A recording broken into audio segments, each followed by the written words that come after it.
Banyak yang bertanya kepada saya, Pak, Bapak juga digadang-gadang untuk jadi calon Betul, Pak. Demokrat. Ya. Ya, saya bilang, siapa sih yang nggak mau? Apakah iya saya dibesarkan Mhm, mhm. oleh dua presiden? Oke. Satu, Pak Susilo Bambang Yudhoyono, satu lagi Pak Jokowi. Mhm, Pak Joko mhm. Widodo kan gitu. Terus saya membalasnya dengan mencongkel anaknya. Mhm, Kan gitu. mhm. Saya bilang, saya terima kasih, tetapi moral etika saya Mhm, tidak mhm. bisa menerima dengan cara seperti itu.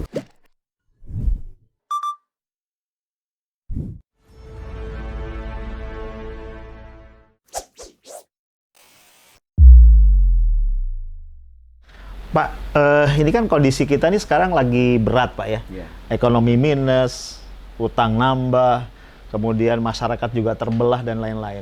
Kalau menurut Bapak nih, ini ada tangan-tangan asing bermain nggak, Pak, di dalam kondisi yang seperti ini? Eh, Begini, sejak 10 Maret 2014, saya sudah menyampaikan kondisi yang sekarang ini. Oke. Ya, ada sekitar 13 indikasi, dan itu semua terjadi sekarang ini. Oke. Ya, Beberapa yang utama yang Bapak masih ingat apa aja? satu, saya mengatakan bahwa undang-undang bisa dibeli, Oke. ya kan? Iya, iya. Undang-undang bisa dibeli. Kemudian pemimpin-pemimpin dibuat pemimpin boneka yang Oke. bisa mempengaruhi. Mhm, mhm, mhm. Kemudian TNI Polri diaju dan dipecah. Oke. Ya, kemudian Indonesia dijadikan negara pasar, Oke. ya kan, sumber daya alamnya Mhm. dikeruk. Ini Bapak lagi ngomong Indonesia kan, Pak ya? Indonesia. Iya, Indonesia. Bukan negara Wakanda kan, Pak ya? Oh, iya. Indonesia, Pak Iya. ya? Oke. Ya, sumber daya alamnya diambil, Ya. kemudian generasi ibunya dirusak dengan narkoba, dengan mabuk dan sebagainya. Kemudian saya katakan lagi, jadi negara pasar sudah, ada beberapa lagi yang lainnya, semuanya kejadian seperti sekarang ini. Mhm, mhm. Nah, mengapa ini saya ingatkan? Karena ini adalah sesuatu fenomena yang pasti akan terjadi. Mhm, mhm. Saya bukan dukun, Iya. tetapi Indonesia ini 1/8 keliling dunia ini punya Indonesia loh. 1/8, Pak ya? 1/8 kalau kita lihat ekuator Iya, ini. iya, iya, iya, iya. 1/8-nya itu aja gampang aja lah. Kita Iya. punya 3 waktu, pada waktu 24 itu 1/8. Betul, betul, Gitu betul, kan. betul, betul, betul. Lautnya luar biasa, tempat ikan kawin, Iya, ya kan? Berarti Iya. ikan dewasa yang di sini ikan kawin. betul, gitu. betul, Nah, betul. kemudian habis itu tanahnya luar biasa, Mhm. hanya ada musim panas sama musim kemarau sama musim hujan. Iya, Bercocok tanam sepanjang tahun, iya, ya kan? Energinya tempat pusingan bumi, berarti tempat energi macam-macam ada, ya kan? Emas hampir di setiap pulau ada. mhm. Nah, ini kan sesuatu hal yang sangat sangat menarik perhatian semua negara, di mana negara akan terjadi krisis. Yes. Kenapa krisis? Karena bumi ini berdasarkan penelitian, untuk orang bisa hidup normal itu hanya 4 miliar. Oh, oke. Dan sekarang sudah more than 7. Hmm, 8. Yes. mau 8. Iya, Sebentar iya. lagi kita menyambut kelahiran junior kita ke 8 miliar. Oh, oke, Dua oke. kali lipat. Yes. Padahal yes. pada saat 4 miliar itu, setiap hari itu minimal di atas 28.000 anak meninggal dunia. Oke, oke. Kalau orang tua biasa tiap hari meninggal, tapi kalau anak Iya. karena kemiskinan, kesehatan, Mhm, mhm. gizi Yes. kurang, meninggal. Berarti kan overload. Betul, Kalau Pak. udah 8 seperti apa? Kan gitu. Karena percepatan jumlah penduduk itu tidak seimbang dengan persiapan Mhm. bahan makanan. Iya. Nah, dalam kondisi seperti ini pasti orang akan mencari tempat yang bisa menjanjikan. Yes. Ya, tempat Dan itu pilihan. Indonesia, Pak ya? Ya. Iya. Maka ada berbagai cara untuk bisa mendapatkan Indonesia. Mhm. Kalau Indonesia itu maju susah diambil. Mhm, mhm. Tapi kalau Indonesia terpecah belah, Iya. kemudian setiap saat orangnya saling memaki, Mhm. yang agama, memaki segala macam. Mhm. Dia sibuk, Mhm, nggak taunya mhm. energinya diambil. Mhm, mhm, mhm. Ini ada contoh di Syria, Syria, di Pak. Afghanistan, kan? Iya, Tiap hari iya. orang dibunuh, energinya diambil, Iya, kan gitu. Afrika Selatan tadinya seperti itu juga kan? iya, betul. Berapa negara Eropa dia bisa hidup maju, ya karena energi dari Afrika Selatan. Kita juga sama, kita pernah mengalami hal yang sama dari domba kan gitu. Iya. Nggak sadar kita lagi gitu. Nah, kondisi inilah yang akumulasi. Jadi saya yakin pasti ada tantangan insebel yang bermain. Jadi ada tantangan luar, Pak ya? Tangan-tangan luar yang bermain. Ah, oke. Saya yakin. Nah ini menarik Pak. Kan salah satu yang disoroti oleh banyak pihak adalah beberapa waktu terakhir kita menjadi divided nations Pak. Menjadi bangsa yang seolah terbelah gitu Pak ya. Lewat politik dan yang lain. Dan cuma yang disayangkan adalah ada juga kesan bahwa nampaknya nih pemerintah membiarkan itu. Antara lain dengan ada buzzer dan sebagainya dan sebagainya. Nah Pak Gatot melihat ini gimana Pak? Jadi saya mengingatkan bahwa Negara Kesatuan Republik Indonesia ini terdiri dari ratusan suku, Ya. 100 lebih bahasa, ya kan? Kemudian yang ciri khas adalah tidak ada setiap suku yang tidak punya ciri khas senjata, dan tidak ada suku yang tidak punya tarian perang. Ya. Berarti dia melatih perang terus. Betul. Kayak gitu. Contohnya sekarang mulai dari Aceh sampai dengan Papua. Aceh senjatanya kecil, rencong, disembunyikan. Semakin ke timur senjatanya semakin besar dilihatkan. Iya, iya, iya. Perbedaan itu aja. Iya. Berarti bangsa ini setiap saat siap perang dan tidak ada yang dia takutin. Kalau jati dirinya terusik, jati diri terusik atau jadi kelompoknya, dia nggak takut. Yang besar bagian pun nggak takut. Perang bubat dari Jawa Barat yang kecil melawan Majapahit, di tempatnya Majapahit pun berani ya, habis akhirnya kayak gitu. Nah, Yeah. ini harusnya menjadi fokus bahwa bangsa ini sejak zaman penjajahan sengaja dibelah-belah, dipecah-pecah. Apapun agenda politiknya seharusnya tidak boleh. Kita membutuhkan persatuan dan kesatuan bangsa ini. Karena bangsa ini kalau dipecah, ini orang pemberani semuanya kok, Oke. nggak lihat suku besar suku kecil gitu. Nah inilah yang harusnya dibikin disatukan. Apalagi kita dibelah karena politik. Oke, oke. Pemilihan presiden kan cuma 2 kan? Iya. Kan gitu. Nah, Betul. Makanya saya ngomong bahwa semakin hari ini tanpa disadari, mungkin Bung Arif juga, tapi mudah-mudahan enggak lah, pernah menghina Tuhan, pernah menghina Allah. Dan kalau saya sebut Bang Arif itu kadrun, kadal buruk, Iya, iya. kan menghina Tuhan kan? Betul, betul. Tuhan menciptakan manusia, kok manusia bilang kadrun kan gitu. Betul, betul, betul. Terus Bang Arif ngomong saya kampret lagi kan? Atau Cebong. cebong lagi kan? Gitu. Iya, Kan? iya, iya, Kan iya. binatang. Iya, iya. Kan menghina. Mhm. Nah, bahasa-bahasa inilah Iya. dihilangkan. Sekarang setiap saat kita melihat di media sosial, orang maki-maki, menjelekan A, menjelekan B, perang istilahnya setiap saat. Iya, iya, Dua iya. kelompok. Yang satu yang bicarakan buzzer, yang satu yang lagi apa gitu kan. Iya. Cobalah perang ini dirubah, perang konsep, Yes. kan gitu. Iya, Perang konsep. Oh, yang bagian makanan, perang makanan kan gitu. iya, iya. Gua bikin donat bisa enak nih, lu begini. Mhm. Akhirnya yang nonton yang dapat keuntungan. Iya, Ya kan? Oh, enggak, coba resepnya ini enak, bisa jualan kayak gitu. iya. Pamer yang pernah saya katakan itu, saya pamer, saya kaya. Gua kaya nih sekarang, gua punya mobil, gua punya rumah sendiri. Kalau perlu bini gua 2 kan gitu kan. Pak Gatot berani. Ya, nah, itulah salah satunya kan. Jadi yang jadi permasalahan adalah itu bukan dari warisan loh. Kenapa? Kebetulan 18 tahun yang lalu gua lihat kok gua punya nyari-nyari bibit mahoni gitu. Gua semai aja, gua keliling. Begitu dari rumah lihat, ibu bapak ini rumah ini bisa tanamin 10 pohon. Boleh nggak saya tanam? Nanti ibu nggak nyiramin aja. Tapi 18 tahun nanti setelah besar punya saya 3 ya.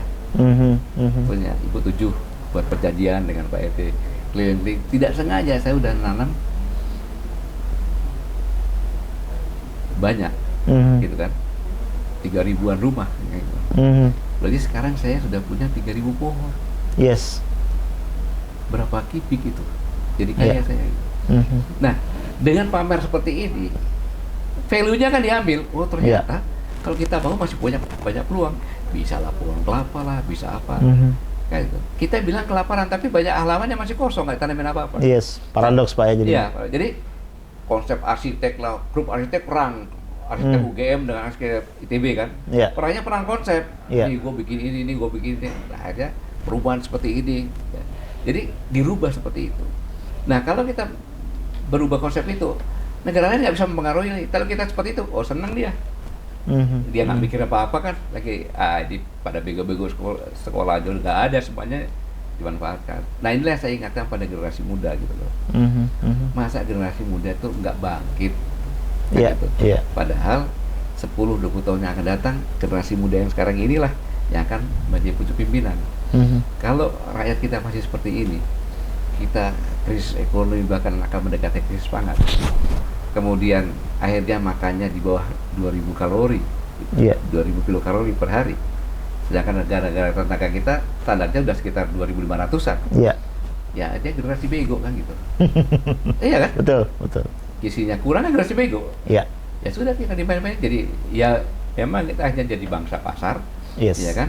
Kemudian bangsa pekerja, Iya. teknologinya hanya tepat guna saja gitu. Betul, Ya, betul. ini yang harusnya segera kita bangkit. Lupakanlah itu semuanya begitu.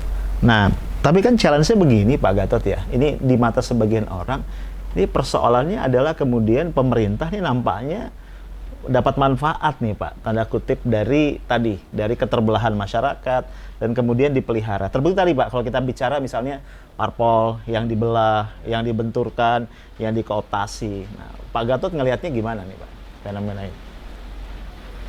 Ya orang kan beda visi. Oke. Beda visi. COVID ini tergantung kita memanfaatkan. Baik. Kalau kita memanfaatkan untuk mengejar kepentingan politik kelompok kecil, kelompok sendiri ya bisa-bisa saja. Oke.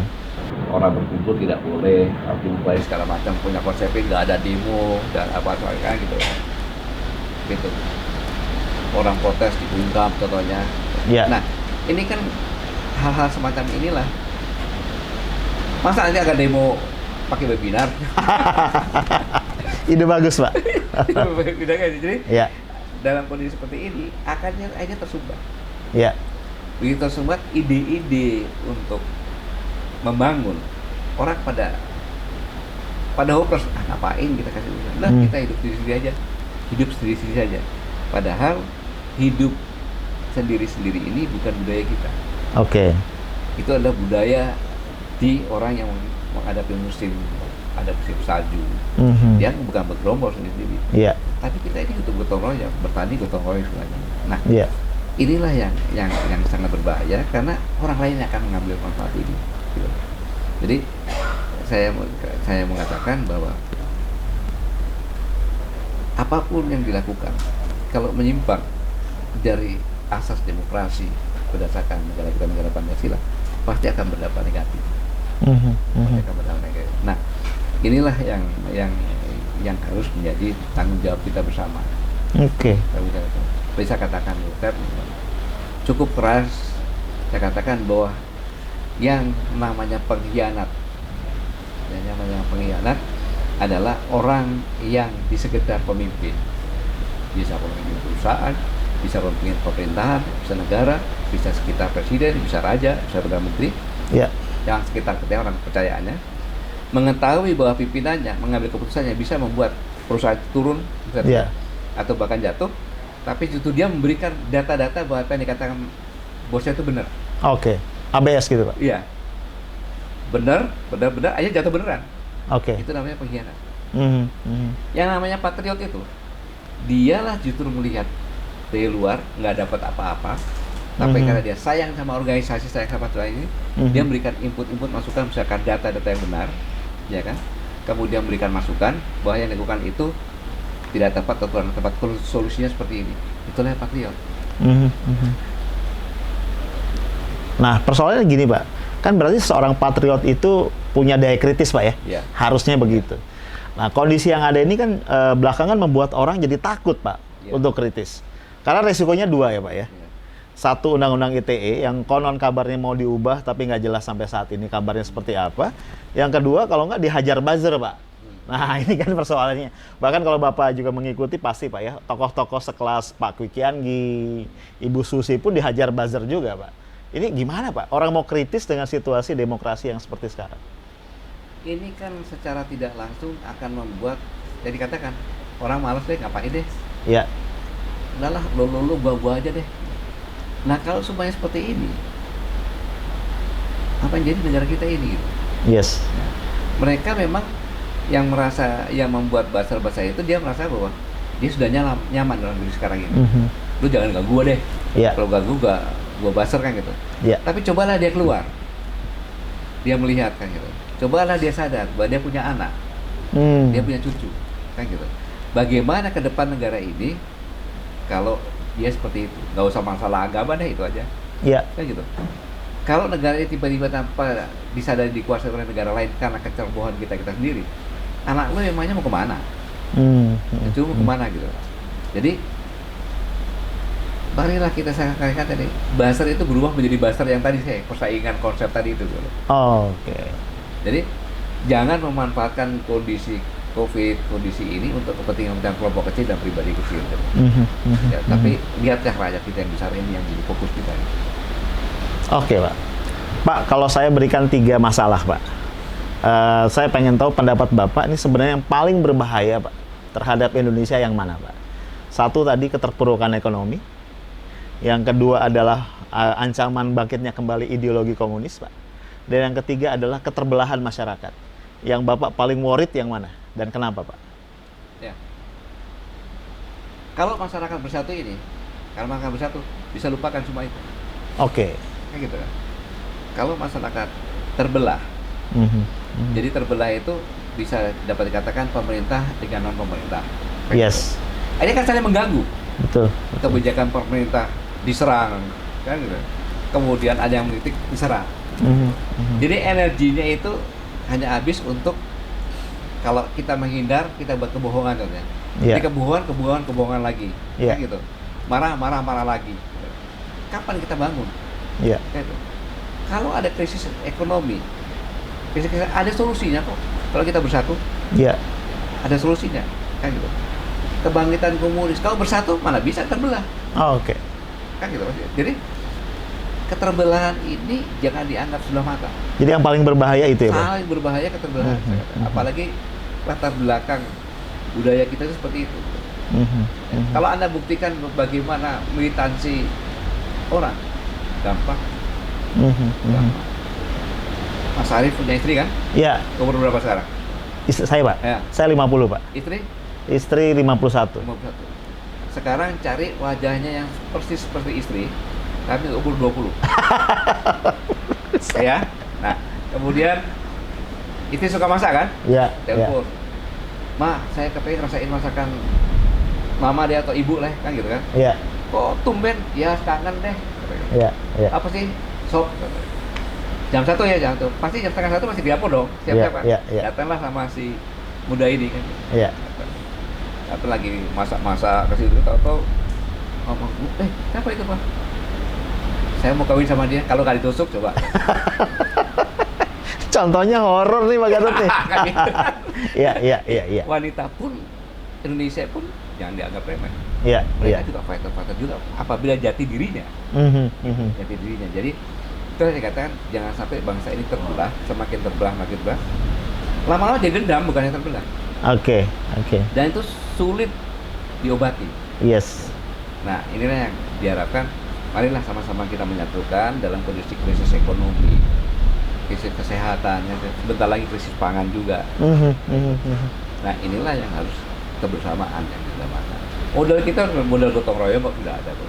Jadi kalau Pak Gatot nih memberikan rekomendasi kepada pemerintah, Pak, yang pertama kali harusnya diselesaikan concernnya adalah keterbelahan tadi ya, Pak ya? Iya.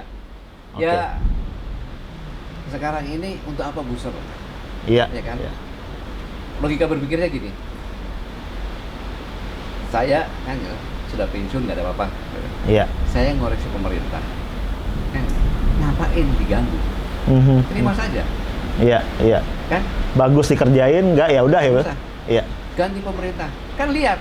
Iya. Punya kekuatan nggak sih orang ini? Kayak gitu. Iya. Kalau orang, ganti pemerintah di jalan nggak punya anak, nggak punya organisasi, nggak punya apa-apa, ngapain harus tangkap? Nggak usah ditangkap, biarin aja lah ya. Iya. Dia cuma ngomong doang. Yes. Kayak gitu. Oh, saya mau bunuh ini. Lihat, dia punya pasukan nggak?